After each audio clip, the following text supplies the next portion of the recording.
Dum da dum dum. Dum da dum D train. Here he is on the ones and the twos. Whatever. I'm Daniel Ehrenberg. This is the franchise episode something 154, and over here in New Jersey, celebrating his day of his mother at an early bird special. Just got home. The H Dog Henry Papali. Hey everybody, it's rolling thunder, it's pouring rain, I'm coming on like a hurricane, my lightning's flashing across the sky. You're only young, but you're gonna hank, dog. What's happening, guys? What was that? Was that a lyric from that Lightning song by Garth Brooks? You nailed it. Yeah? Actually, his alter ego. Jim Morrison? I was thinking maybe Riders on the Storm. No, that was actually Hell's Bells. Oh, of course it was. It was an AC/DC song. Right. Hank. Episode 153, everybody. Oh, I was pretty close on a total shot in the dark. So we're going to... Shot in the dark. And you're to blame? That's Ozzy Osbourne. Oh, yeah. Okay. Henry showing his age and his musical taste tonight on the franchise.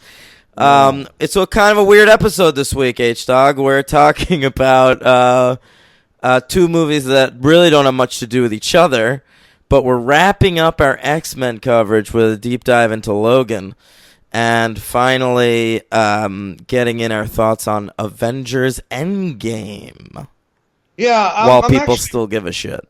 Yeah, it's true, and I actually like that it weirdly worked out this way. I think it's like kind of a weird, it's a cool comic book dichotomy that was not really planned. That we're doing X-Men and Avengers in one episode, and they've got a lot in common. These two movies. I'm not being funny, Henry. All right, I'm very curious to see what D-Train means by that. Listen, there's an elegiac tone. Elegiac. Remember we talked about this years ago? Yeah, we did. That's true. However you want to pronounce that word, but that's what they're going for in these movies. It's the slower, more thoughtful, more taking its time kind of a superhero movie. Plaintive. Sure, plaintive's a good word. Elegiac. And they're going about it in totally different ways, with Logan trying to do more of a beat down old champ. Hugh Jackman compared to the wrestler. I think that's a pretty good one. That is a good one. Yeah. And Avengers Endgame is kind of going for the same thing, but with 1,000 characters and a 3-hour runtime and a bloated sense of self, which I'm not saying in a positive or negative fashion yet. Yeah, I don't think these movies are very alike at all, but But they're both wrapping up a long-running superhero franchise in a way that's not like full steam ahead. It's like, let's take our time and we're going to do this right. Yeah. Okay. All right. I'm hesitant to say too much yet. You know what I mean? All right. Well, then let's just get into it, dude. Let's just get into it, man. All right, bro. So Logan. Let's talk about Logan first. Okay. Yep. So that comes out March 3rd, 2017, which is a good 4 years after The Wolverine came out. But less than a year since Apocalypse came out. That's right. All right. So we're overstuffing the X-Men franchise, but we're taking our time with these Wolverine pictures. And it's going to be, they announced it's Hugh Jackman's last go at the character. And we're going to wrap it up. And another big event that happened between the releases of the Wolverine and Logan is that a movie called Deadpool comes out and proves that an R-rated superhero picture can make over $800 million at the box office. That's true. And so Logan gets its turn. I think they made a deal where it's like the budget had to be a little lower. Well, I think, I read that Jackman took a pay cut to get it to that R. Of course he did, because he is a champ. What a champ that guy is. Yeah, and I'm glad he did so. because it adds to a great deal of the authentic feel of this movie. Okay, we'll get to it. Yeah. The budget is $127 million, and it came out with a $619 million total. Very large. Yeah. It was number 11 at the box office for the year. All right. Coming right in between Justice League and The Fate of the Furious. All right? Okay. Love it. Huh. Okay. Yeah. Mangold's back to direct. He, of course, directed The Wolverine.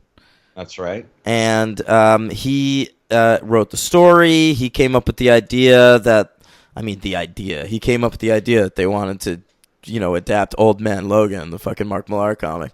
But Right. he gets, I believe, Michael Green rewrote Scott Frank. So Scott Frank comes in on it first. He's the fellow who wrote Out of Sight. Right. He previously wrote The Wolverine. Right. They didn't think he quite nailed it, so they got a fellow named Michael Green to rewrite him. We've talked about him on the podcast before, Henry. Michael Green. Yeah, because he had the year of his life in 2017.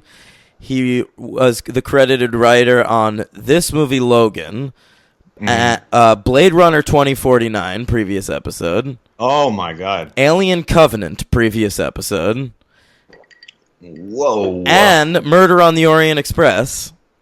Jeez. And the show American Gods, which premiered on Stars that year.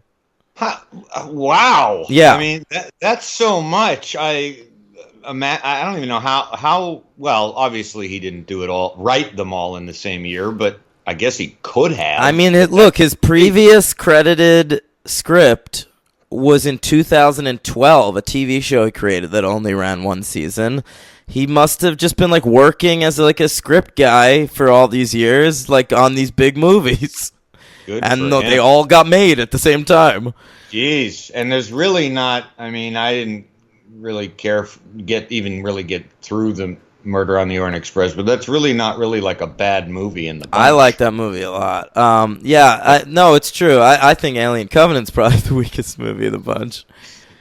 Yeah, and even that on a rewatch I did is not as bad as I had thought. Okay, yeah, I'd like to rewatch that at some point. I will say, before that, I will say one thing about Michael Green that's interesting is he is the first writer on this X-Men franchise that has actually written X-Men comics. Oh. He did a little work for Marvel years ago, around the time he was also writing for Heroes.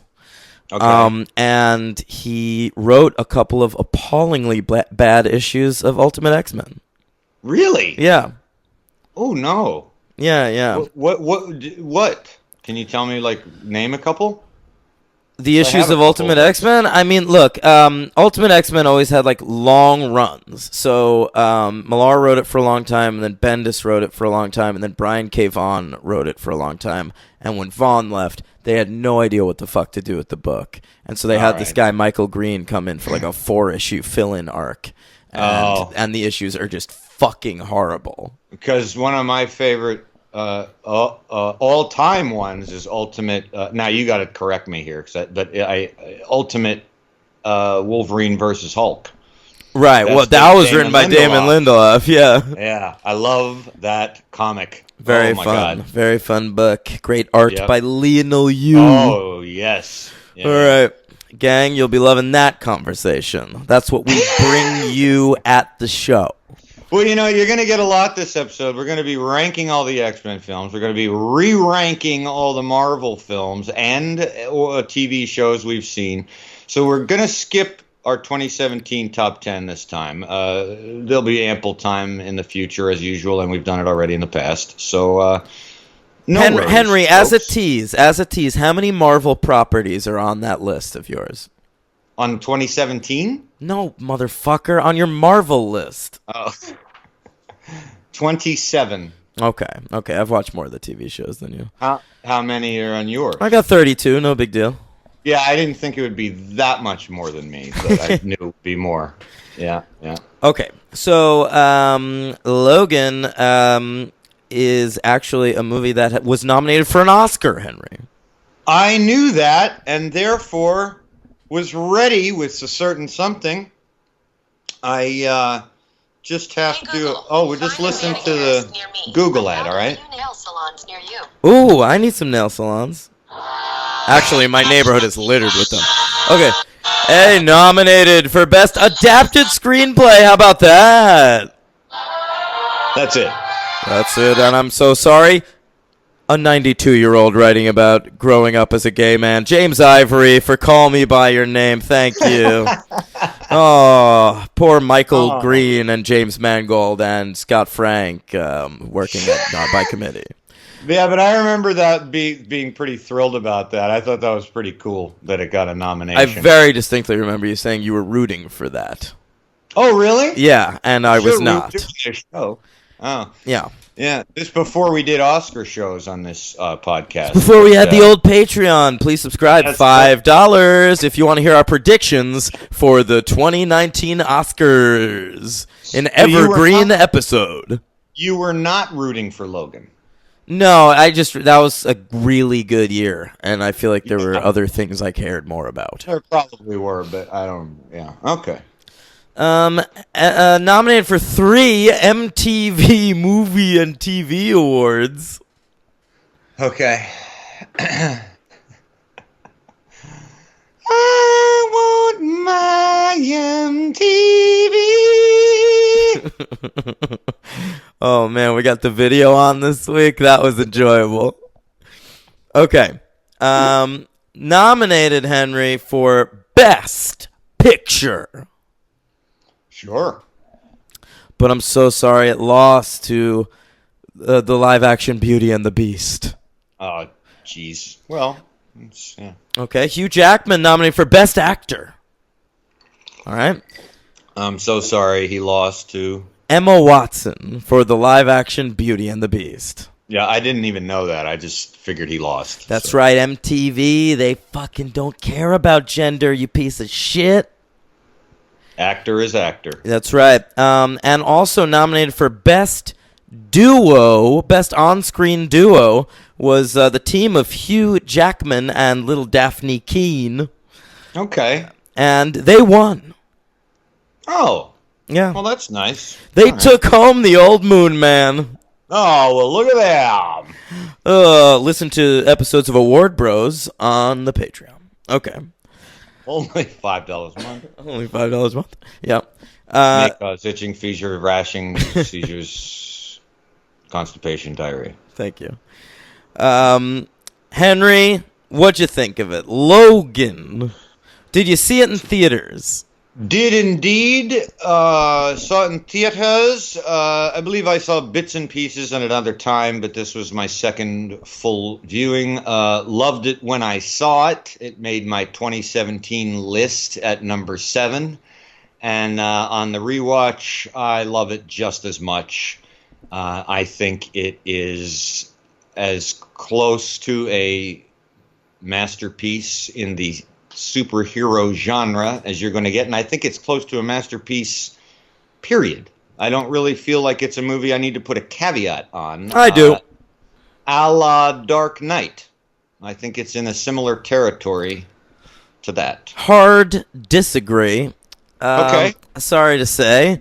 That's all right. I don't really remember your opinion on it. Loved it. Didn't see it in theaters. Saw you didn't? Okay. No. Saw it the second it came out, sort of on demand. What is this, March 2017? I was 3 months sober and about 1 month away from a relapse.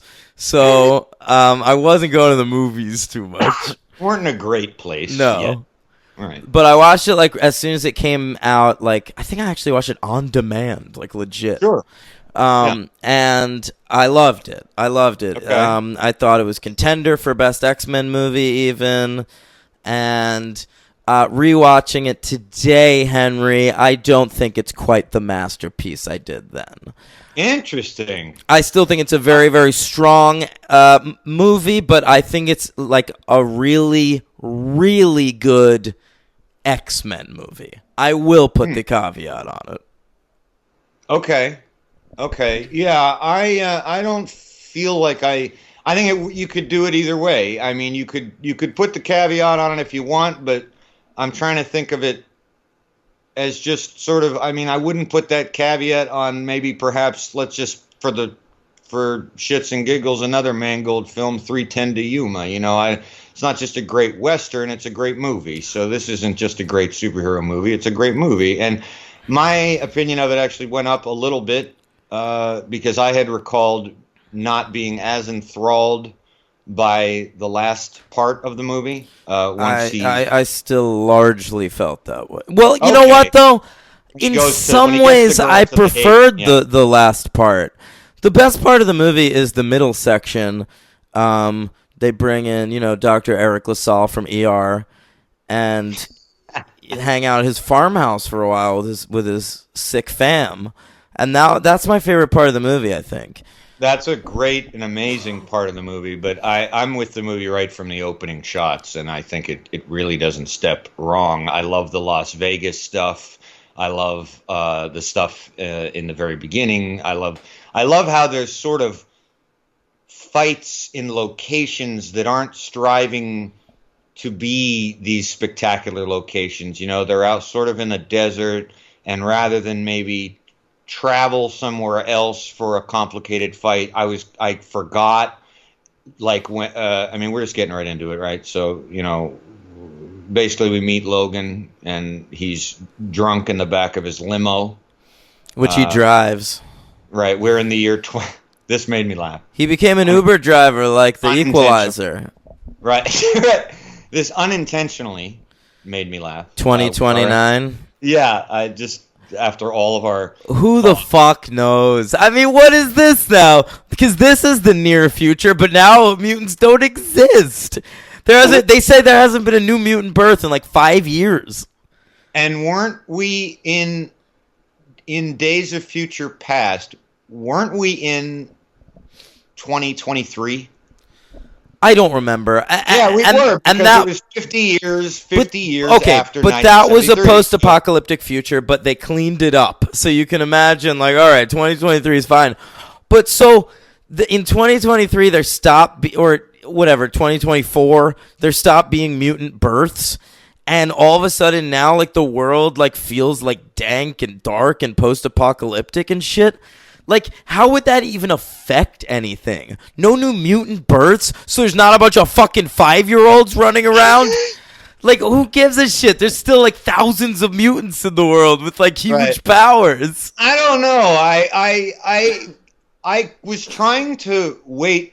There's like sort of a subtle throwaway line about the radiation in the world is affecting mutant birth, and this is why the adamantium and Wolverine is killing him, right? I mean, this is what we're supposed to take from it. Yeah, as But they sort of don't really- adamantium poisoning. Right, but kind of like due to sort of maybe post-apocalyptic radiation. I'd be open to fans, listeners of the show, I got the sense we're in, like, an early Mad Max world. yeah, but it doesn't seem that bad, because once they leave their desert haven, Vegas seems completely normal, and I mean everyone else seems to be functioning fine. I mean, there's that shitty motel, and there's nothing weird about, like, the comic cars book or- Old Man Logan that this is being taken from has a fucking post-apocalyptic Mad Men ripoff motif, and so, like, what? You said Mad Men. Oh, I'm Mad Max. It's because I was just listening to Christina Hendricks on Mark Maron's show. That's great. A Mad Men, post-apocalypse Mad Men. No, Mad Max perfect the way it is. Please Great don't birds touch it. drinking motor oil and Yeah, Matt Weiner, please don't make some fucking TV movie highlight. Oh, what happened after? Fucking Vince Gilligan, you one idea motherfucker. Anyway, that Vince Gilligan wants to do that? they're doing a Breaking Bad sequel movie. Oh, I had heard that being talked about, but I didn't think that was actually going to be a thing. It's happening. It's greenlit. That's not necessary. Yeah, you'll be loving that. No. That's what people do now. These fucking writers, they have one idea. That's why I love a guy like Damon Lindelof, who's like able to move from show to show to show. Right. I mean, David Chase now, the creator of Sopranos, he's doing, a Sopranos prequel miniseries or something. Like that's what they do. Fucking Vince Gilligan's gonna be making shows in Albuquerque to diminishing returns for the rest of his fucking life. And I say this as someone I say this as someone who kind of prefers Better Call Saul to Breaking Bad. You're nuts. It's close. Well, Better Call Saul is really fucking good. So it's a great show. Hell yeah, dude. Come on. Anyway, so yeah, we're in this world with Logan, and he's living in a van down by the river with Caliban and Professor X and Caliban. Yeah, but you don't like that in here, do you, in the movie? Listen, the only thing that makes Caliban's presence in this movie worthwhile is my friend, Stephen Merchant. I love Stephen Merchant. He's one of my idols, really. And he's brilliant. Yeah, so, I mean, that's nice to see. But Caliban is such a shitty character. Yeah, but he's fine in the movie. I mean, you don't have to. You know him from comics, but I mean, as a character in a movie, he's completely fine. Right? He's fine, I guess. But I think they work in the idea pretty subtly and good that he when he's tracking them for the great Boyd Holbrook. Henry, you gotta sit through fucking Boyd Holbrook in this movie. LVP. I forgot this dude existed. I didn't recognize him at all. I looked up and I was like, oh, that's that dude from The Predator that we shit all over for an entire episode.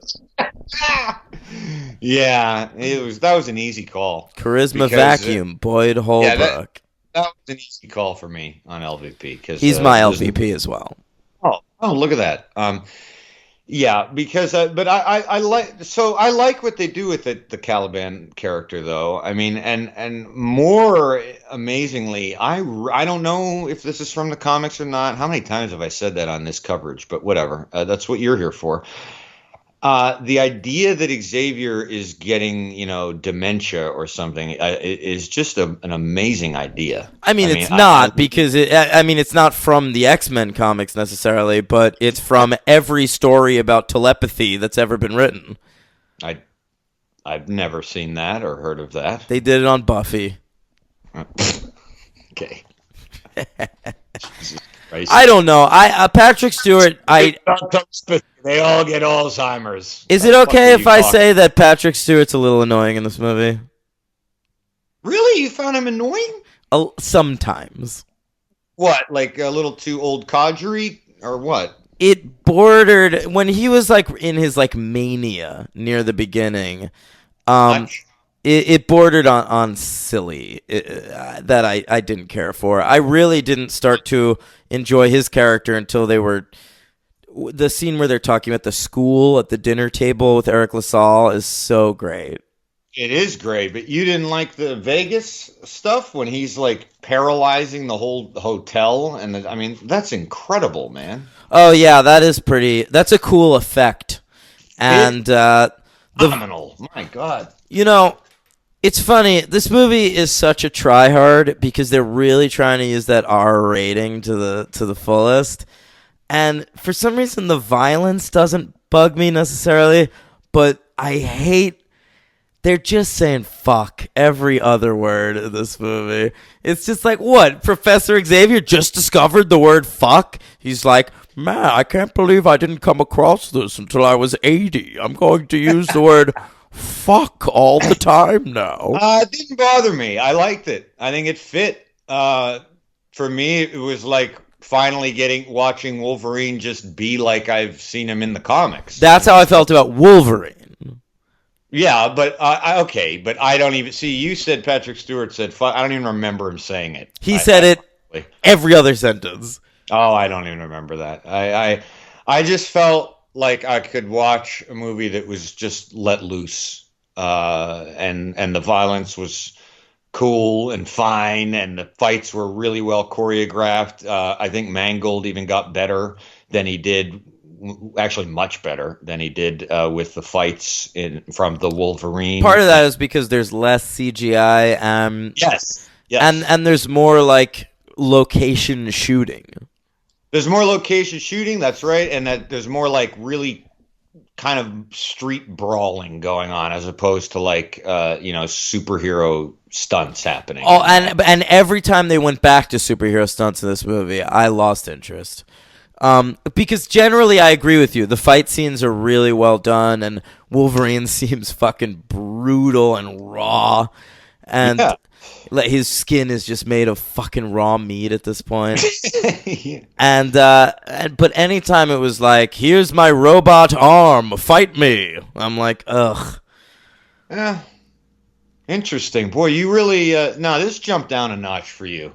I think it really did. And I'm giving it the same grade. I'm going to give it the same grade I did when I saw it for the first time, because I really do think it's an achievement in superhero storytelling, and it's a genuinely good superhero movie. If I was going to recommend someone to watch X-Men movies, I'd be like, hey, you want to watch X-Men movie? Check out X2 or First Class. You want to see a Wolverine movie? Check out Logan. So you would say, as a Wolverine movie, you'd pick this over the Wolverine. Yeah, no. This is the definitive Wolverine movie. I can't even say that they can do much better than this. I don't think there will ever be a better Wolverine movie than this. But I still just think, as a movie, it just, I wish it less adhered to superhero formula. Wow. All right. I mean, I realize you're giving it a good grade and all that, but this is all, I just disagree. Yeah.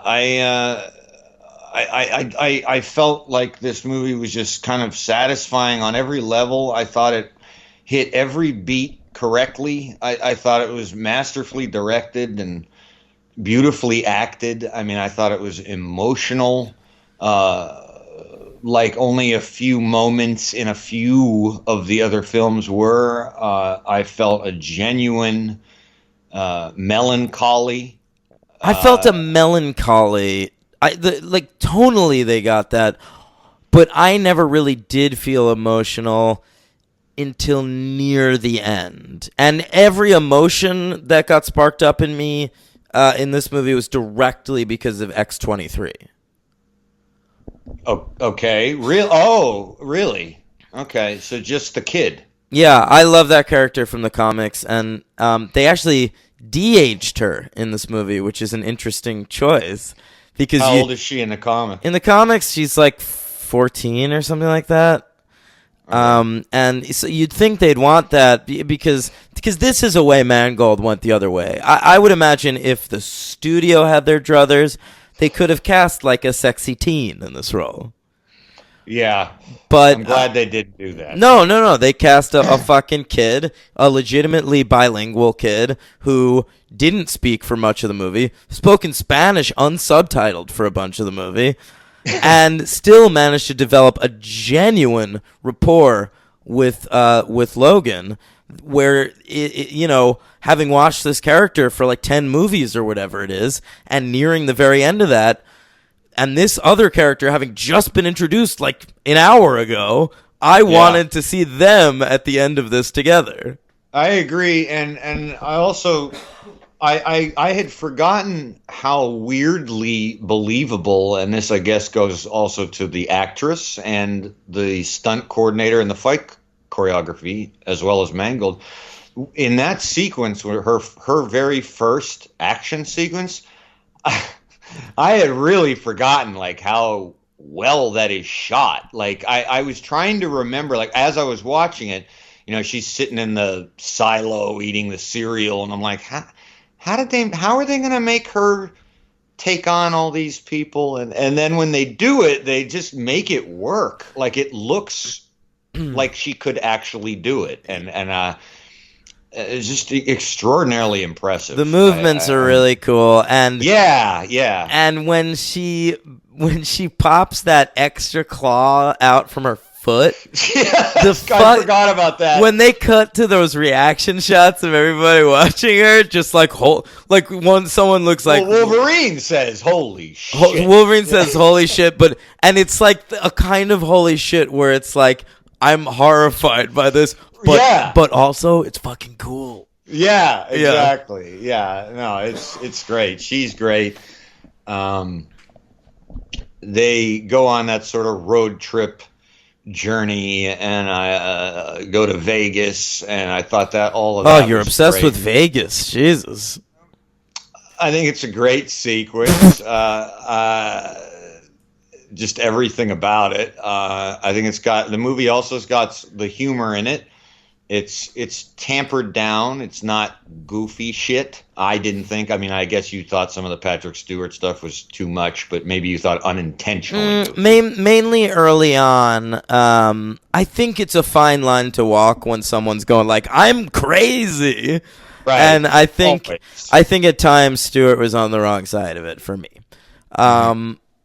But yeah, I don't know. The goofiness was less from like the humor. And it's really Stewart early on, and then the fucking robot Pierce. Oh, yeah. Well, I was going to ask you. So when they get to the Eric LaSalle sequence, can we call it the Soul Glow sequence? Why Soul Glow? That's Eric LaSalle's Coming to America. That character promotes Soul Glow. I forgot he's in that. That's right. Let your soul glow. Let it shine. Classic stuff. Yeah. Yeah. Oh, yeah. Yeah. Soul Glow. Yeah. All right. So Soul Glow's family, that sequence is... Dr. Peter Benton's family. For you, that's him. Yeah.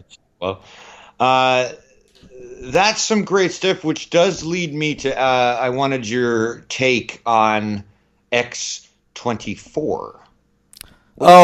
Stuff. Well, I actually appreciated it because X-24, of course, is the Wolverine clone that comes into the game. And it's Hugh Jackman playing Wolverine just with like a crew cut. Right. And I mean, I remembered it was nice to see. I got a little upset because at first, and then I was relieved. When X-24 kills Patrick Stewart or stabs him, I was genuinely emotional, even though I knew it was coming, because I didn't remember if he got to actually realize that, it wasn't doing it. And then when he says his last words to him, Sunseeker, I just thought that was just beautiful, and to see Jackman's reaction, I thought they captured like a father-son dynamic very well. And Logan, because there's a lot of bitching back and forth for the whole movie, but then when he's dying, it's just like what everyone knows all along, and they love each other, and I thought that was just poignant. Sure, and I think that Jackman plays Wolverine as so not giving a shit what other people think of him, and I think that moment's really powerful when he first sees that Professor Xavier's dying. And he just says he feels the need to say in that moment, it wasn't me. Yes. Yeah. Right. Like he would probably know. I mean, he would know that the professor wouldn't think it was him, but he just feels like he has to make sure he gets that in there. Yeah, before he dies. Yeah, and I mean that was some really crazy shit. And that might be my favorite Jackman moment in the movie. Mm-hmm. That's valid. Yeah. Yeah. So the Wolverine clone I actually appreciate a lot because the idea that they'd make Donald Pierce like the main villain in a final Wolverine story, it just made no sense to me. Like either you're gonna do Sabretooth or you're gonna like come up with something more interesting. And to me, I had no context, so for me it was just a villain. But I've seen worse, so I mean I didn't. Pierce in the comics, he's just a henchman of the Hellfire Club. So in actuality, you're talking about like a second-rate version of the character Kevin Bacon played in First Class. Okay. So I mean, it just made no sense to me. And But you got Richard E. Grant in there too, who's very, very good. yeah, Richard E. Grant is a great actor, but he doesn't make enough of a presence. Like, there's no satisfying final villain in this movie. And then they bring out Jackman playing like a warped version of Wolverine. And there's something about that I appreciate because, I mean, of all the superheroes or whatever, they talk about, like, there's man against man and man against nature and man against himself, right? And Wolverine, of any superhero, is the man against himself guy. Just fighting his every impulse and shit. And so to end with Wolverine literally fighting himself makes a kind of sense. Yeah, and also little props to be given, even though it's a non-speaking role, to play that other guy, to play X-24. He looks scary. Yeah, I mean, he looks very different. I mean, it's not just the haircut, it's the way he moves his body. He does everything different, and it really works. It does not, and the effects are very good. I mean, this is really... Oh, that shit's seamless, yeah. Really top-notch. Like, care was taken. I mean, that's, I think, like, the thing about this movie that I just really like. I really... We've said this before, but I don't think we've said it that many times about certain movies, and that really there was just, I could feel like a lot of attention being paid to how this movie came about. You can feel it in the production, you can feel it in the movement of the movie, and it just seems like everybody involved was really out to make this really good. And yeah, look, you saying that you see this as being just a great movie with no caveats, I'm sure would make James Mangold very happy. That's clearly what they're going for here. Yeah, I think he is, sure. Yeah, I so yeah. But and I mean, the last part when they find the kids, I mean, it's a slightly aimless, but it provides a context for Logan to do one last heroic thing, and downing all that serum and then going on one last quick rampage. I didn't realize how quick it was. I had in my head had it drawn out longer. No, he gets pretty fucking killed immediately. Yeah, and I actually like the shit with the kids more on this rewatch for some reason. Mm-hmm. I like the climax a lot more. So did I. I didn't like it as much when I saw it in the theater, and I liked it more. And when he dies, and I'm sorry, maybe it's a saccharine thing, but I thought it was beautiful the way they turned the cross to the X. I love that. I thought that was great, man. Come on, that's something that would work dynamite on like the page, and it's not precedented in the comic. Once fucking Wolverine was what is it, crucified on a big X. Oh, he was? Yeah. I'm glad they didn't do that. That wouldn't have worked. Well, that's a big comic book thing. But anyway, she turns the fucking cross into an X. Great moment. I love that. And the music swells. Marco Beltrami wrote a really good score. Once again. Yeah, love him. Scream. Yeah, no, it was it was a very subtle score. There's not a lot going on. It's kind of behind the scenes. It's not a movie that's dependent upon. Because it's going for tone rather than trying to like punctuate big action sequences and shit. Not too much brass on the score for this one. No, and it's not trying to guide you on what's coming next or what to feel emotionally in the moment. It doesn't need to, because the actors do that. Yeah, feel whatever the fuck you want. Yeah, and that the Soul Glow family scene, that is genuinely, to me, probably in the movie the most shocking. I think I think about it for the rest of the movie. Yeah, I mean, like the whole movie, I'm just sad about Eric LaSalle. I know, this poor fucking family. I mean, you'd think they could have written them to just Wolverine sends them off in a truck and says, just get out of here, But no, and they are slaughtered. Oh, the son giving X-23 the the fucking iPod because she liked the music he was listening to in his room. It's so sweet. God, yeah, it's rough. And then even the weird moment where Eric LaSalle pulls the shotgun on and fires, empty chamber, but fires at Wolverine. I mean, he knows that's not who just did this to his family, but he knows, I guess he's thinking, what is he thinking? He's thinking, you just clearly brought all this on me. Right, absolutely. Yeah, very, very human stuff going on there. So, okay, Big H. Stuff, yeah. You want to give a grade for this one? 5 stars. Okay, I'm giving it a 4. That makes sense. Yeah. Who's your MVP? I gotta go Jackman. That's the thing. I'm not sure I've gone Jackman in this franchise yet, and I have, but I had to again. I mean, surely you have to give it to Jackman for this movie, and you've got to just give a quick shout out to just like carrying this fucking franchise for 17 years through thick and frankly very thin. Absolutely. And I actually liked Patrick Stewart in this a lot more than you, and if I had to do another one, it would have been him. For me, it'd be Daphne Keane, man. She'd have been third. As far as kid actors go, she is fucking, as you would say, dynamite. Yeah. And she's really Is that something I say? Yeah, you say dynamite. If I ever say it, it's just from your influence. So I didn't want to. Or should I say she's TNT? Dynamite. Yeah. Hmm? Look at you finishing the lyric. Yeah, I know that one.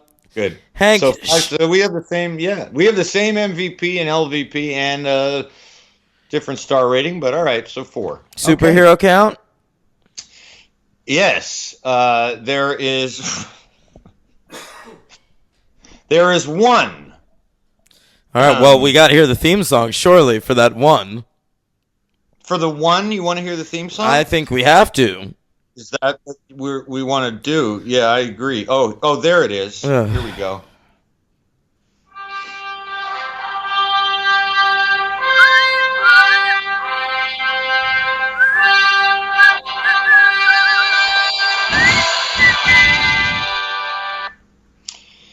All right, this is Allison Fernandez, who played a character, I believe, in the 3rd act, one of the kid mutants named Delilah.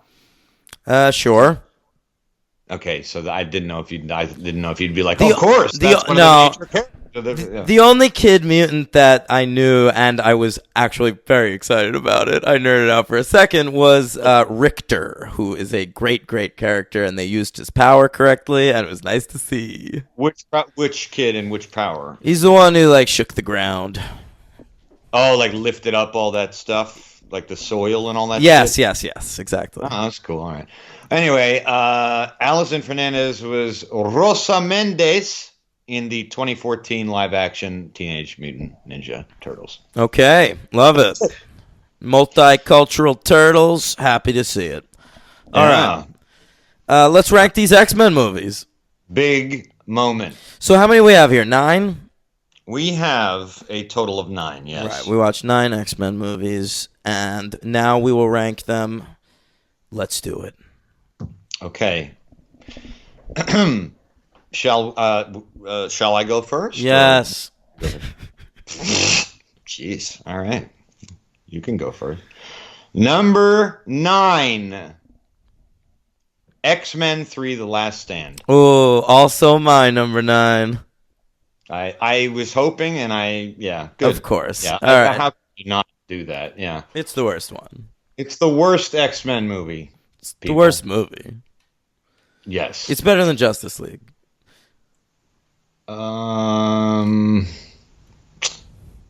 Yeah, okay. Yeah, fine. Number 8, X-Men Apocalypse. Also my number 8. Oh my. Simpatico so far. Okay. Number 7, X-Men Origins Wolverine. Henry, that is my number 7. Ow.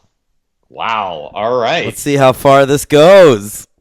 This is interesting. Number 6, The Wolverine. Okay, we part ways here. But with probably just these two, I think.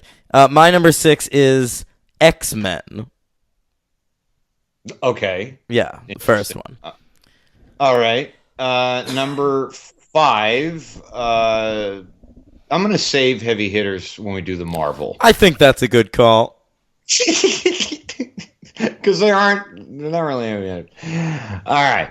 Number 5, X-Men Days of Future Past. Ooh, interesting. My number 5 is The Wolverine.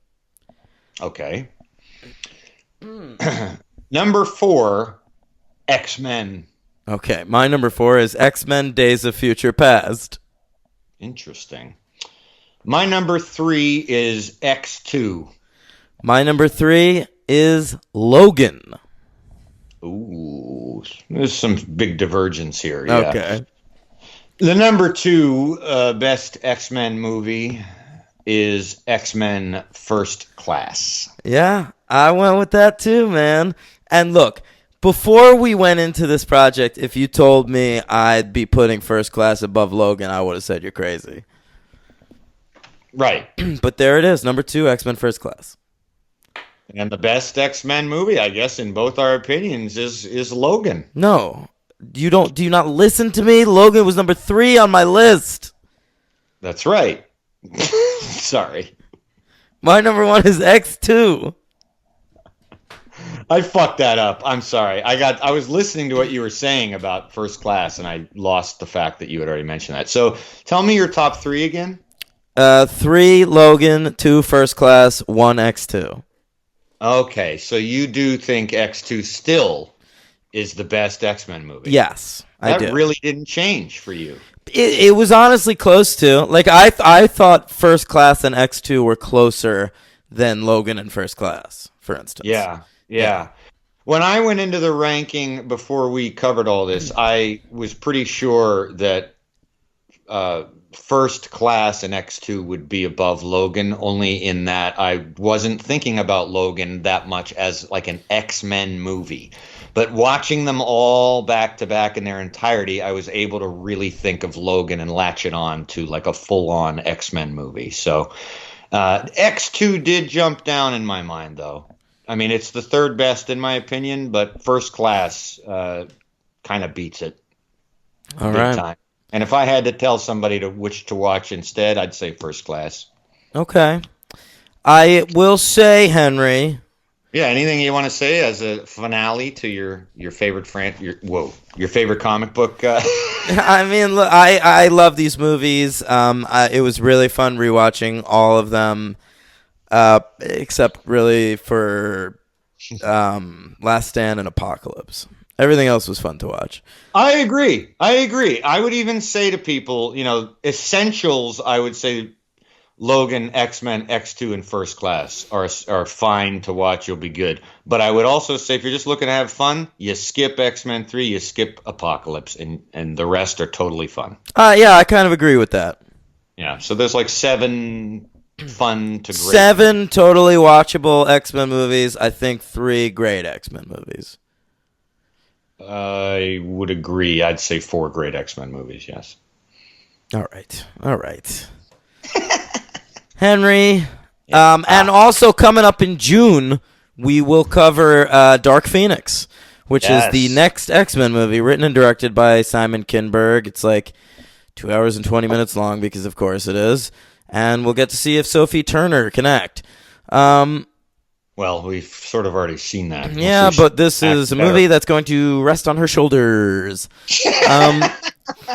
And, of course, we already know the following X-Men movie, which was filmed a year ago and has finally just been given a release date of spring 2020. Is that right? Yeah, and that is The New Mutants. That is amusing to me because I didn't know that because when we charted out this year, or you did rather, and I've been keeping track of it for us about like what's coming up, and that is still on my list as having let's see. August something, right? Yeah, August 2nd. Yeah. Yeah. Yeah. I didn't know it changed. This new release date, which Disney has given it in the wake of the Disney 20th Century Fox merger, is, I believe, the 5th or 6th release date this movie has been given. What's the problem? Is this boding poorly for the movie? Honestly, they've done a lot of reshoots and shit, but I'm still intrigued. I feel like this might be a movie that people fucking hate that I'm into. Yeah, I mean, I'm going to obviously see it, but I don't think I've ever read any New Mutants, so I don't really know anything about them. So. I'm a massive New Mutants fan. Huge. Ran for 100 issues in the 80s, one of the great comics ever. Also written by Chris Claremont because he could not stay away from mutants in the 80s. And boy, the cast is intriguing, and it's being described as a superhero horror movie, which is intriguing. Wow. And so that'll be next year, though. But in June, we'll cover Dark Phoenix.